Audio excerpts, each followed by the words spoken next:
A master narcissist, H.G. Tudor, says. Targets trap self-doubt.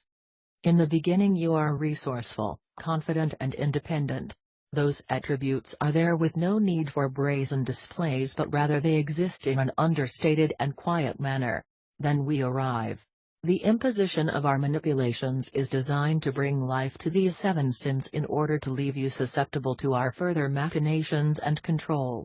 These doubts will enable us to hoover you, draw fuel from you and maintain that connection we rely on to further our own ambitions. Is it actually my fault? We will have you asking yourself and pondering whether what has happened is your fault. Did you do something to attract someone like us?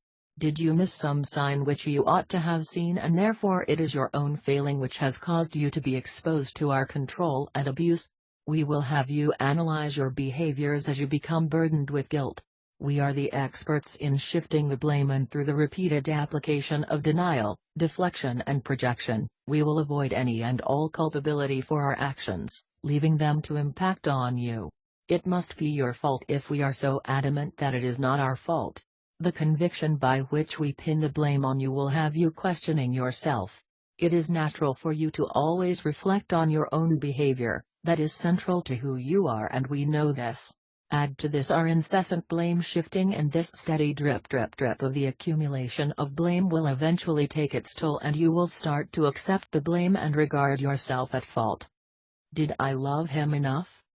How many times have you been told, you would do it if you loved me, or you wouldn't do that if you actually loved me like you say you do? You faced the ultimate in supposed love through our love bombing, and its sheer scale of apparent passion, affection and love would cause anything else to pale by comparison. You will always have this thrown in your face as we tell you time and time again about how much love we have shown for you, how we have loved you beyond anything else, and nobody could love you any more than we do. Is it any wonder when faced with such repeated assertions and the behemoth that we are of love that you will query whether you gave enough love towards us? Perhaps we behave the way we do because we feel that we love you more than you love us?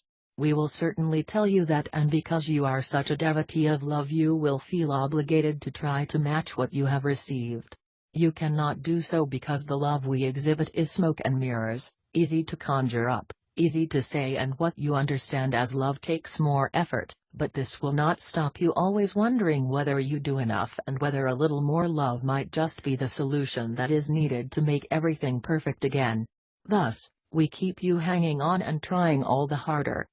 Was I wrong to leave? This nagging doubt has to be created by us in order to keep alive the prospect of hoovering you. We know that you possess a near indefatigable spirit that causes you to stay and try to make things right. So often it is us that brings about the cessation, albeit temporary, or our relationship, and we discard you. On the rare occasion where you decide that you have had enough and make a break for the border, to free yourself of our poisonous influence, we know that you will have reservations about doing so. You do not like to give up on people. You like to succeed. Your desire for success is not the same as our self-centered drive for achievement, but rather your success is for other people, and we know this. We know that you want to achieve resolution. That is why we lead you around the houses and up the garden path with our circular arguments. We know that you prefer to achieve an outcome, hence why we never fully answer questions, deflect and deny. This desire for a conclusion means that should you ever walk away from us, we know you will be plagued by some guilt that you should not have done it. What if he could have been helped? What could change? What if he needed your help? Such doubts will manifest and mean that when we loom large as we seek to hoover you, this desire to leave nothing hanging, along with a host of other manipulative methods designed to get you to return, will leave you susceptible to being hoovered back into our twisted world. Should I have given him another chance? Maybe if you had given us another chance, to add to the dozen or so that you have already given us, then the outcome might have been different? You invested so much and you gave us so many chances, perhaps you have cut loose too soon? Maybe one more chance was all that was required, and now you are left wondering if you have made a mistake and lost the opportunity to help us and resolve our problems. Perhaps you had better try again and give that further chance. It would be such a shame not to do so, especially after all the effort you have put in. This might have been the point at which everything clicked and we finally made the changes and gained the understanding and insight that is required to return to a permanent golden period. You want to see good happen, we know this, and therefore we know that you have that nagging itch that if you just gave us another chance this might be the one that is required to get us past the post. It won't be, but we like to engender this hope in your mind so that you succumb to this doubt and return to us to try again.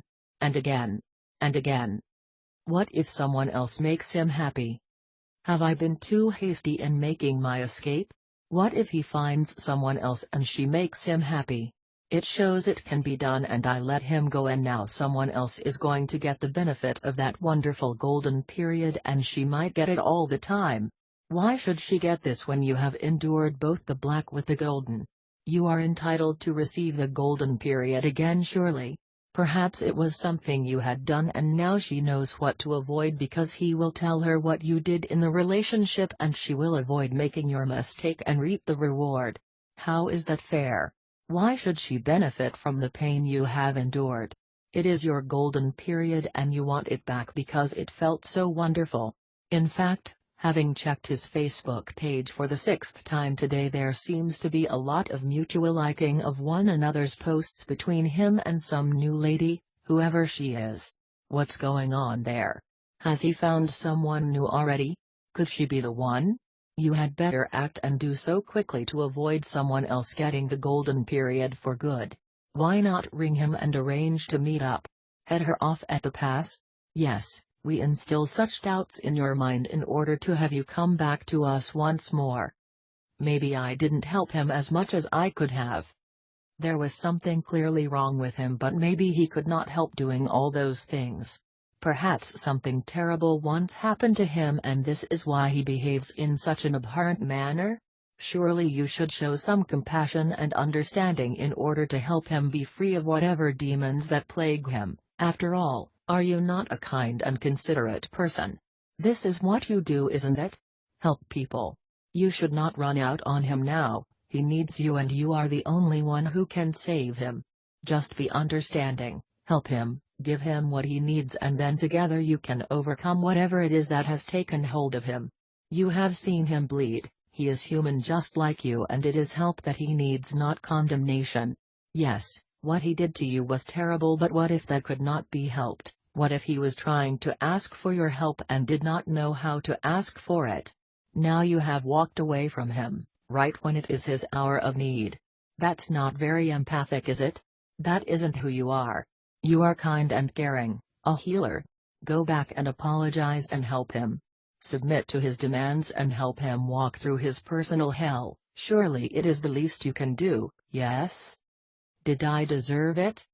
You spoke out of turn too many times, so what did you expect him to do? He is a proud man and it was inevitable he would lash out. If you had not been so weak, you would have not annoyed him. Perhaps if you had done more of what he wanted, gone along with his demands just for the sake of quiet, things would have been drastically different. If you had not been so stubborn or had tried to change him? If you had not tried to mother him? If you had tried to mother him? If you had been someone else? If you had stayed true to yourself? If you had been more like his mother? Less like his mother? More like her? Less like her? You did try, but somehow you always seemed to rile him and then the insults and assaults would fly. Maybe if you had kept a civil tongue in your mouth it would have turned out differently? Perhaps if you had tried to look at things from his perspective more often rather than thinking about yourself, then the outcome would have been better? You wish you were stronger and you needed to be stronger for both you and him, but you weren't, and that must be the reason he treated you the way he did. Your weakness irritated him. Maybe if you had not been so pathetic then he would have continued to love you like he once did. Perhaps if you had not fought back when he was despondent he would not have felt the need to put you in your place. Maybe you just did not do enough of what he needed because you were too busy focusing on how you felt, and that is why it all came tumbling down. Maybe you failed to understand him because you were too wrapped up in yourself. Maybe, just maybe, You got what you deserved?